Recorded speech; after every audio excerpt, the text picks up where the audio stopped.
बालाता camp में इतनी जबरदस्त लड़ाई हुई, इजराइल ने एयर स्ट्राइक कर दी वेस्ट बैंक में।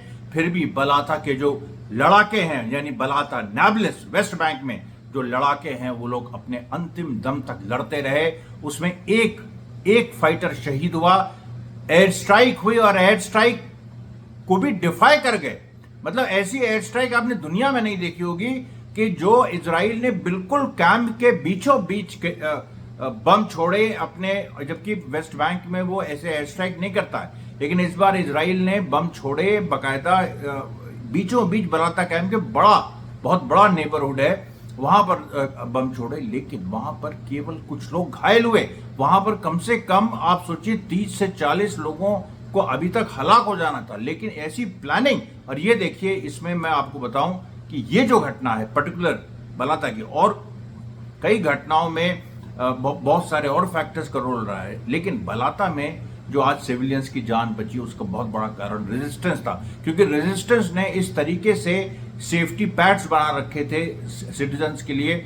उनको पता था कि यहां से यहां के एक एरिया में जो आईएफ है, इजरायली एयरफोर्स है, वो बॉम्बिंग करेगा। अब आप बताइए कैसे फिलिस्तीनी रेजिस्टेंस को पता कि इस एरिया के बीच में इजरायली एयरफोर्स बम्बार्डमेंट करेगा। और मैंने आपको बताया था कि कैसे हमास आईडीएफ को ब्लैकमेल कर रहा है और उसको फंसा दिया है उसी के गेम में। और दूसरी बात आपको देखिए, मैं बताऊंगा कि जो एक गाजा में इजराइल ने बम्बार्डमेंट किया खदीजा स्कूल में, और वहां पर करीब 36 से ऊपर फिलिस्तीनी सिविलियन शहीद हुए।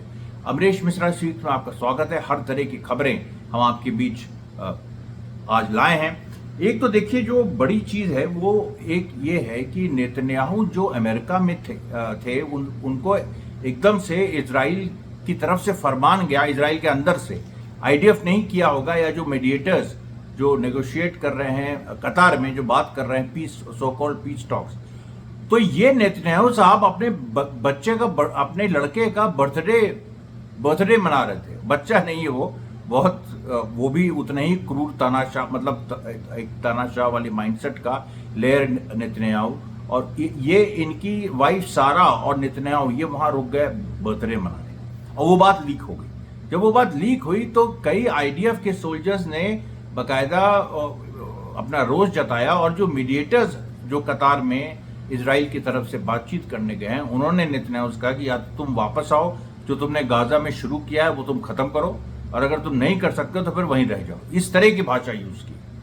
अब आप बताइए, अंदर से एक, वही जो मैं कह रहा हूं, एक स्ट्रक्चरल, अभी तक तो सुपर स्ट्रक्चरल ब्रेकडाउन था। सुपर स्ट्रक्चर मतलब कि विचारधारा के स्तर पे, ऊपर के स्तर पे, मतलब ऊपरी स्तर पे बहस मुबाहिसे में जो पूरा एक ओपिनियन इजराइल के अंदर नेतन्याहू के खिलाफ बन रहा था, अब तो स्ट्रक्चरल कोलैप्स हो रहा है। कि जो वाकई जो संगठन है इजरायली समाज को चलाते हैं, जो संस्थाएं इजरायली समाज को चलाती हैं, वहां दरारें पड़ रही हैं। और वो नेतन्याहू का बिल्कुल जो एक इनडिफरेंट एटीट्यूड है कि हमें कोई मतलब ही नहीं कि जो होस्टेजेस हमास ने लिए हैं 120 इजरायली, उसके बाद भी कई और सोल्जर्स को जो कैप्चर किया उनको हम छुड़ाना भी चाहते हैं, या उनके बारे में हम सीरियस भी हैं। इस तरीके का कोई अप्रोच नेतन्याहू ने नहीं दिखा। और आपको एक बात और बता दें, जो पूरी अमेरिकन विजिट है नेतन्याहू की, ये बहुत बड़ा फेलियर है। अब आप कहेंगे कैसे फेलियर?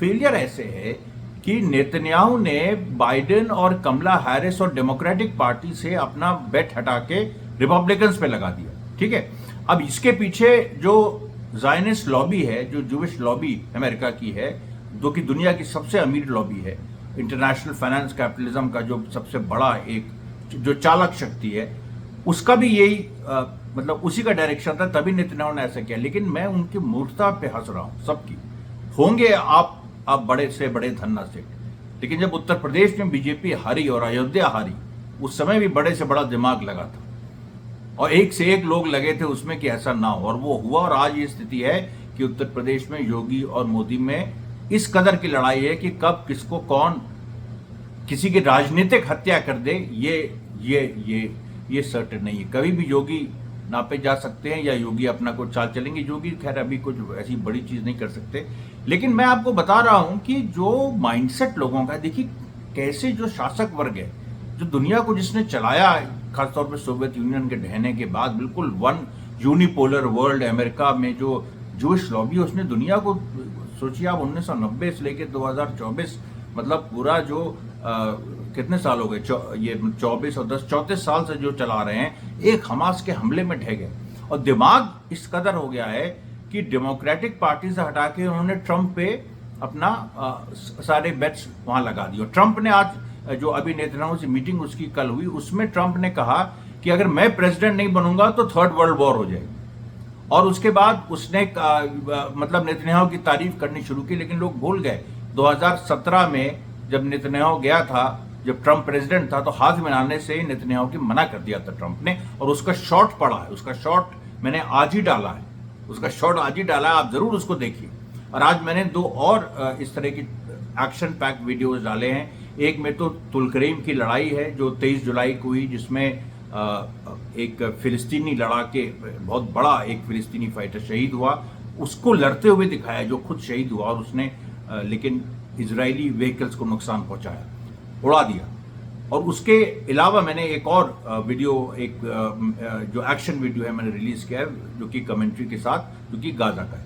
अब देखिए हम इस पे आते हैं कि ट्रंप का जो मामला है वो ये है कि ट्रंप एक्चुअली जो उसका सपोर्ट बेस है, जो उसके वोटर्स हैं अमेरिका में, वो कौन है? वो ज्यादातर वाइट वर्किंग क्लास है, या जो इस तरीके से जो मार्जिनलाइज जो लोग हैं। हालांकि ट्रंप राइट विंग है, लेकिन उसकी जो कंस्टिट्यूएंसी है वो बड़ी लेफ्ट विंग है। ये अजीब एक स्थिति अमेरिका की है, मतलब अभी इसको सही होने में टाइम लगेगा, लेकिन जो स्थिति है वो मैं आपको बता रहा हूं। तो वहां पर इस चीज का सपोर्ट नहीं है कि तुम मिडिल ईस्ट में घुस जाओ और वहां पर हमास को मारो और ईरान को मारो। हालांकि ट्रंप वो सब बोल रहा है जूविश मनी के लिए, कि वहां उसको पैसा मिले, उसको और फंडिंग हो, क्योंकि पैसे का भी खेल है अमेरिका में। जो एक प्रेसिडेंशियल इलेक्शन होता है, बहुत बड़े पैसे का खेल है। तो वो एक, लेकिन जो ट्रंप की कंस्टिट्यूएंसी है वो नहीं चाहती है कि ट्रंप जो है वो कहीं बाहर जाके युद्ध लड़े। उनके लिए मेन प्रॉब्लम ये है कि अमेरिका को ठीक करो, अमेरिका को दुरुस्त करो। अमेरिका की हालत बहुत खराब है, सारी जॉब्स चली गई हैं चाइना, सारे इंडस्ट्रीज बाहर चली गई हैं, अनएम्प्लॉयमेंट एक दूसरी तरह का, भारत की तरह नहीं पर एक दूसरी तरह का बहुत बड़े स्तर पे अनएम्प्लॉयमेंट है, या सेमी एम्प्लॉयमेंट है। बहुत बड़े स्तर पे लोग जो हैं वो पूरी तरह से एम्प्लॉयड नहीं। उसके अलावा सोशल सिक्योरिटी के इश्यूज हैं बहुत सारे, और जो इमिग्रेशन का सवाल है कि भाई वहां से मैक्सिकन आके चीप लेबर वो लोग देते हैं, और जिसकी वजह से जो अमेरिकन वर्कर्स हैं उनको काम नहीं मिलता।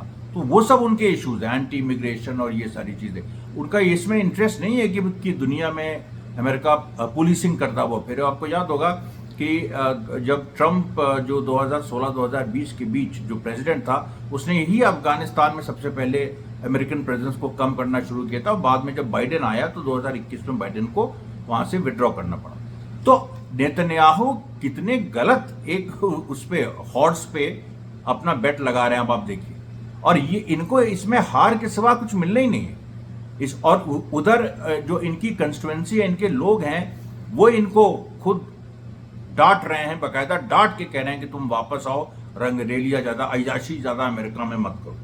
अब देखिए जो कुछ बड़ी जो कुछ आज खबरें हुई, देखिए एक तो क्या हुआ कि ट्यूबस में जो फिलिस्तीनी रेजिस्टेंस ने, और जो जेनिन में हुआ था कल, मैंने आपको बताया था कि जो पैलेस्टीनियन अथॉरिटी महमूद अब्बास की और पैलेस्टीनियन रेजिस्टेंस, उसके बीच संघर्ष हुआ था जेनिन में। और जो मैं नाम उनका गलत बोल गया था कल, अबू शुजा, जो जेनिन में हमास के कमांडर हैं, उनको अरेस्ट करने पैलेस्टीनियन अथॉरिटी पहुंचे थे, मतलब पैलेस्टीनियन अथॉरिटी के लोग पहुंचे थे, लेकिन महिलाएं आगे आ गई, जनता बाहर आ गई, बहुत बड़ा बवाल हुआ, जिसकी वजह से वो अबू शुजा को अरेस्ट नहीं कर पाए। गोलियां चली, सब कुछ हुआ। इतना बड़ा फेलियर पैलेस्टीनियन अथॉरिटी का कभी नहीं हुआ। और सबसे जो बड़ी बात है, एक केवल गोलियों से वो पीछे नहीं हटे, जन दबाव सामने आ गया, और उनके अपनी माएं सामने आ गई। सोचिए, उनके अपनी माएं अपने बेटों के सामने आ गई कि तुम्हारी हिम्मत कैसे हुई महमूद अब्बास का साथ देने के लिए। वही स्थिति ट्यूबस में भी आज फिर से एक जो पैलेस्टीनियन अथॉरिटी है उसने हमला किया। कुछ पैलेस्टीनियन जो रेजिस्टेंस के जो कमांडर्स हैं उनको अगवा करने की कोशिश की, लेकिन उसमें वो फेल हो गए।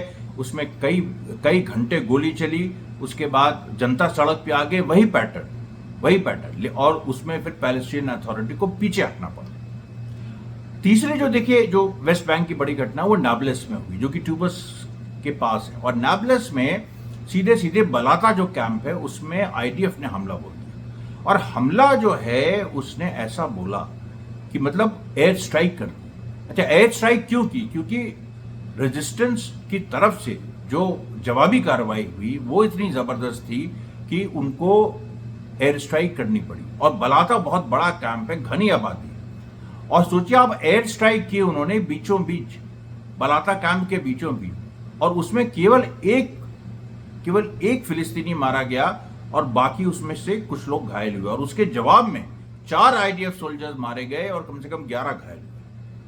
और आप ये सोचिए कि जो नाब्लस की घटना की बड़ी चीज है वो ये है कि इतनी बड़ी, मतलब रेजिस्टेंस ने, मतलब इतनी कम सिविलियन कैजुअलिटीज कैसे हुई? रेजिस्टेंस ने पहले से प्लानिंग की हुई थी, उनको पता था कि कहां बॉम्बिंग करेंगे ये लोग। अब ये एंटिसिपेशन भी हो सकता है और जानकारी भी हो सकती है, क्योंकि ये बात तो साबित हो चुकी है कि हमास और पैलेस्टीनियन रेजिस्टेंस के पास इतना मसाला है आईडीएफ के ऊपर और जो इजरायली सोल्जर्स हैं कि वो उनको ब्लैकमेल भी करते हैं, इंफॉर्मेशन भी उनसे लेते हैं, और उसके अलावा कहीं ना कहीं इन्फिल्ट्रेट भी उनको किया हुआ है।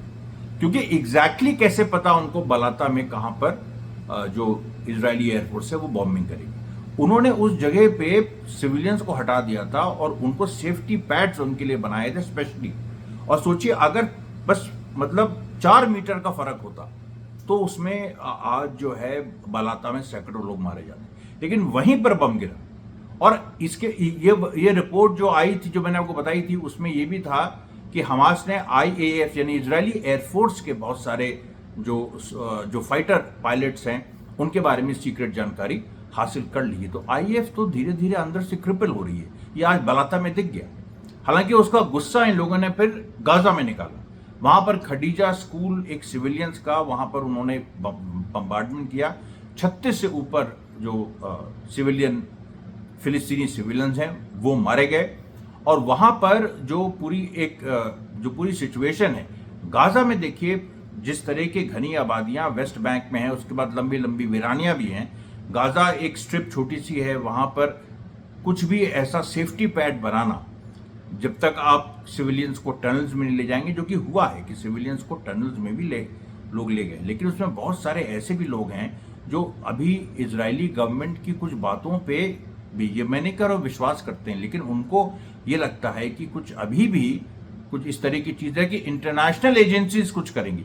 इजराइल पे उनको भरोसा नहीं है, लेकिन इंटरनेशनल एजेंसीज पे है। जबकि हमास और फिलिस्तीनी रेजिस्टेंस इस बात को कई बार कह चुके हैं कि इंटरनेशनल एजेंसी सब के सब ज़ायनिस्ट से मिली हुई हैं, इजरायलियों से मिली हुई हैं, और जो नहीं मिली हैं उनको इजराइल ने आतंकवादी घोषित करवा दिया, जैसे UNRWA।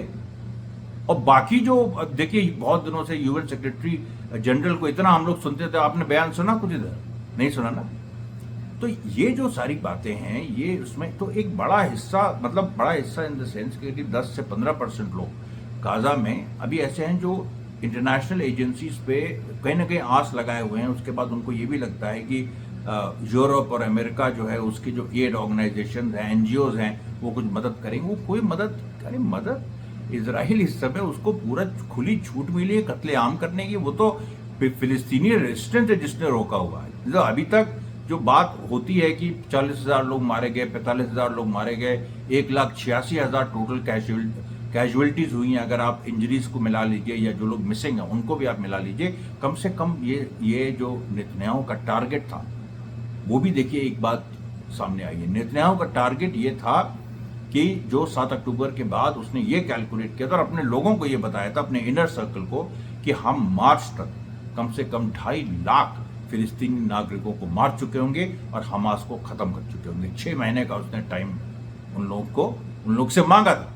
और आज की स्थिति है हमास को तुम 80% हमास इंटैक्ट है, उसकी टनल्स इंटैक्ट है, उसकी टॉप लीडरशिप इंटैक्ट है, उसकी हायरार्की इंटैक्ट है, उसके फाइटर्स का पूरा कमांड स्ट्रक्चर इंटैक्ट है। और जहां तक सिविलियंस की बात है, तुमने जितने सिविलियंस को मारने की बात कही थी, तुम तो उसका कुछ भी हिस्सा नहीं कर पाए। और अभी भी अगर तुम उसको सोचते हो कि तुम कर पाओगे, तो अभी तुम रेट देख लो, जिस रेट से तुम शुरू में मार रहे थे और अभी जिस रेट से मार पा रहे हो, तुम्हारे हाथ बंद गए हैं।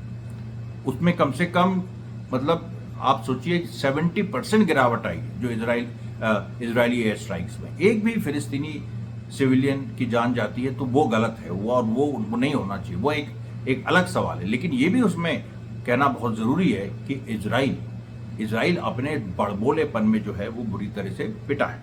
उसके बाद देखिए आपकी जो आज और कुछ बड़ी घटनाएं हुई बेथलेहम में, जो आईडीएफ और पैलेस्टीनियन रेजिस्टेंस में ज़बरदस्त लड़ाई हुई। उसके बाद हिजबुल्लाह ने जो आज मार की, ये देखिए बहुत खास है। ये हिजबुल्लाह ने कई जगह एक साथ वार किया, रमिया साइट पे, हदब यौरेन साइट पे, कफर शुबा जो ऑक्यूपाइड जो लेबनान है जो इजराइल के कब्जे में, वहां पर शीबा फार्म्स में। उसके बाद आयता फिर शुतला में, क्योंकि आयता अल शाब में यहाँ पर एक इजराइल ने एयर स्ट्राइक की थी, तो उस मतलब जो लेबनान में आयता अल शाब, उसके रिस्पांस में शुतला में बम्बार्डमेंट किया हिजबुल्लाह ने। उसके बाद अवीविम सेटलमेंट पूरा नष्ट कर दिया, ये भी एक इजराइल ने एतरून जो एक लेबनीज टाउन है उस पर बॉम्बिंग की थी उसके जवाब में। उसके बाद अल राहिब साइट जो इजराइल की है उसको, और फिर मिज़गाव आम सेटलमेंट में आज बड़ी घटना हुई है और जिसके बारे में इजराइल अभी छुपा रहा है। उसमें कम से कम 6 इजरायली सेटलर्स जल गए, जिंदा जल गए। अब वो उनकी मौत हुई है या वो, लेकिन एक यहाँ तक एक खबर आई है कि 60 to 70% बर्न्स उनके हुए हैं, और वो एक बड़े एरिया में मिज़गाव आम में आग लगी और हिजबुल्लाह की वजह से लगी। और अभी देखिए यमन ने उस पर, अच्छा उसमें ये भी एक सस्पिशन है, यमन का भी उसमें हाथ हो सकता है, क्योंकि यमन ने कुछ दिन पहले, अभी 1-2 दिन पहले कहा था कि इराक के साथ तो हम कोऑर्डिनेशन में हैं ही, इराक के साथ तो कोऑर्डिनेट करके इलियात वगैरह पे हम हमला कर चुके, लेकिन हिजबुल्लाह के साथ अभी उस तरह का कोलैबोरेशन एक एक्शन के रूप में सामने नहीं आया। हो सकता है यही हो, ये जो मिसगाव आम में जो हुआ है ये हिजबुल्लाह और यमन का इसमें कोलैबोरेशन बहुत बड़ी संभावना, ये कई पत्रकार भी इस तरह की संभावना जता रहे हैं। उसके बाद देखिए आप जो नेत्जरीम एक्सिस पे आज ज़बरदस्त मार की फिलिस्तीनी रेजिस्टेंस ने, उसके अलावा जो जलेमा चेक पॉइंट है जेनिन के उत्तर में, वहाँ पर ज़बरदस्त एक मतलब जो एक्चुअली जलेमा जो चेक पॉइंट है आईडीएफ उसको खाली कर चुका है, फिर से बार बार जैसे उसमें होता है कि भाई फिर से कैप्चर करने की कोशिश, तो वो नहीं कर पा रहे हैं, उसमें आज भी वो नाकामयाब रहे। डेली बेसिस पे ये हो रहा है, डेली बेसिस पे वो वेस्ट बैंक में चेक पॉइंट्स कैप्चर करने की कोशिश करते हैं जो इजराइल के थे पहले उसके, और वहां से फिलिस्तीनी रेजिस्टेंस फाइटर उनको भगा देते हैं। उसके बाद देखिए गाजा में खान यूनिस में जो खदीजा हॉस्पिटल में इजराइल ने बमबारी की, उसके बाद 4 मरकवा टैंक्स, उसी के पास 4 मरकवा टैंक्स, मतलब बदला आप देखिए, रिस्पॉन्स देखिए, ये एकदम नई चीज है। हमास ने तुरंत रिस्पॉन्ड किया और 4 मरकवा टैंक्स उड़ा दिए। उसके बाद देखिए खान यूनिस के उत्तर में एक 60 कैलिबर मोटर शेल्स छोड़े गए, क्योंकि खदीजा भी खान यूनिस के ही पास है, और ये भी एक तरह से जो बदले की कार्रवाई है। और इसमें कम से कम जो 4 मरकवा टैंक्स उड़ा है उसमें 12 इजरायली सोल्जर्स घायल हैं, 12 इजरायली सोल्जर्स घायल हैं। और उसमें जो सबसे जो बड़ी बात ये हुई है कि एक उसमें उनका टॉप कमांडर घायल है, और उसको रेजिस्टेंस अगवा करने की कोशिश में अभी वो पूरी जद्दोजहद जारी है। उसके बाद देखिए कि एक और लड़ाई ये तल अल हवा में हुई, जिसमें पहले एक इन्फेंट्री फोर्स से मशीन गन और हैंड ग्रेनेड के माध्यम से फिलिस्तीनी रेजिस्टेंस की एक फोर्स भिड़ गई, आईडीएफ की इन्फेंट्री फोर्स। उसके बाद जब वो इन्फेंट्री फोर्स को मार रहे थे तो वहां एक रीइंफोर्समेंट है, ये देखिए पैटर्न लगातार इजराइल का है। जब रीइंफोर्समेंट आए तो जो हमास के फाइटर जो इन्हीं फाइटर्स के पीछे छुपे थे, उन्होंने फिर से वही जो एक बार पहले हुआ था कि कंधे पर रख के, अपने कॉमरेड के कंधे पर रख के उन्होंने आरपीजी शेल चला दी। तो जो फोर्स आ रही थी उसको रीइंफोर्स करने वो पूरी ध्वस्त हो गई। उसमें से ज्यादातर लोग भाग गए, कम से कम 4 आईडीएफ सोल्जर्स के मारे जाने की खबर है। उसके बाद आप देखिए कि अमेरिका में भी जो नेतन्याहू गया और उसका जो विरोध हुआ, उसके चलते करीब 75 अमेरिकन ऐसे संगठन हैं जिन्होंने चिट्ठी लिखी और उन्होंने कहा कि हम लोग इस चीज़ का समर्थन नहीं करते हैं। नेतन्याहू जो है वो मास मर्डरर है, किलर है, और किसी भी तरीके से हम लोग अपनी सरकार के साथ नहीं हैं अगर उसने आगे आगे इजराइल की मदद की। देखिए, अमेरिका में एक चुनाव एक बार हो जाए उसके बाद आप देखिएगा एक दूसरी तरह का माहौल होगा। चुनाव में भी बहुत बड़ा सरप्राइज होगा। जो हर जगह देखिए इस बार पूरी दुनिया में, चाहे वो भारत हो, चाहे इंग्लैंड हो, चाहे फ्रांस हो, हर जगह चुनाव बड़े सरप्राइजिंग हुए। राइट विंग के जीतने की उम्मीद थी लेकिन लेफ्ट विंग जीत गया हर जगह। और अमेरिका में कोई लेफ्ट विंग है नहीं, रिपब्लिकन डेमोक्रेटिक पार्टियां दोनों एक ही जैसी हैं, एक ही तरह की, कम से कम फॉरेन पॉलिसी में तो एक ही हैं। लेकिन फिर भी एक उसमें तीसरी भी ताकतें खड़ी हैं इस बार, और वो कुछ अगर अजूबा कर दें, जीतने की बात मैं नहीं कर रहा हूँ, लेकिन कुछ अमेरिका में अजूबा करना ही जीत होती, क्योंकि उस तरह का सिस्टम है वहाँ। उसके बाद आप देखिए कि इराक ने आज एक फिर से कोनोको और ऐन अल असद बेस पे आज फिर मारा। इराक ने लगातार कसम खा ली है कि अमेरिकन बेसिस पे वो हमले अपने जारी रखे। फिर ये तल अल हवा में फिर से 60 कैलिबर मोर्टर शेल से फिलिस्तीनी रेजिस्टेंस ने फिर एक हमला किया। उसके बाद देखिए जो मैं आपसे बात कह रहा था, करिश गैस फील्ड, मैंने ये बात कम से कम 2 महीने पहले मैंने आपको बताया था कि मेडिटेरेनियन सी में जो करिश गैस फील्ड है इजराइल, उस पर कभी भी स्ट्राइक हो सकती है और यमन ही करेगा, और आज वो हो गई। यमन ने आज देखिए करिश गैस फील्ड पे इस पूरी खबर को दबा दिया गया। एक ड्रोन करिश गैस फील्ड की तरफ छोड़ा गया, उस करीब तीन ड्रोन छोड़े गए, उसमें 2 इंटरसेप्ट के लिए एक उसमें लग गया, और उस जो वो लगा है वहां से देखिए धुआं उठ रहा था। हालांकि जो इस तरह की गैस फील्ड्स होती हैं, जैसे बॉम्बे हाई है, हम लोग बॉम्बे जाइए तो अरेबियन सी जो है जो पूरा लगा हुआ, उसमें आपको दिखाई पड़ा कि बॉम्बे हाई, यहाँ से तेल थोड़ा बहुत जो तेल भारत खुद निकालता है वो, तो उस तरह की रिफाइनरी और बड़े लेवल पे आप सोचिए है, तो उसमें अगर एक जगह कुछ नुकसान होता भी है तो पूरी रिफाइनरी में आग नहीं लग जाती। लेकिन आप ये देखिए कि यमन का जो रिजॉल्व है, यमन जिस तरीके से पूरा काम कर रहा है कि उसने ऐसे हमले करना शुरू कर दिए हैं, लेकिन जो बड़ा हमला यमन की तरफ से आना है वो उसकी तैयारी हो रही है, बड़े ज़बरदस्त तरीके से हो रही है। अंदर की जो खबर है वो ये है कि बहुत मतलब एक ऐसी चीज़ होने वाली है जो दुनिया ने जिसकी कल्पना नहीं की थी। जैसे ईरान ने इजराइल को मारा था, तो उस तरह से यमन नहीं मारेगा, नहीं।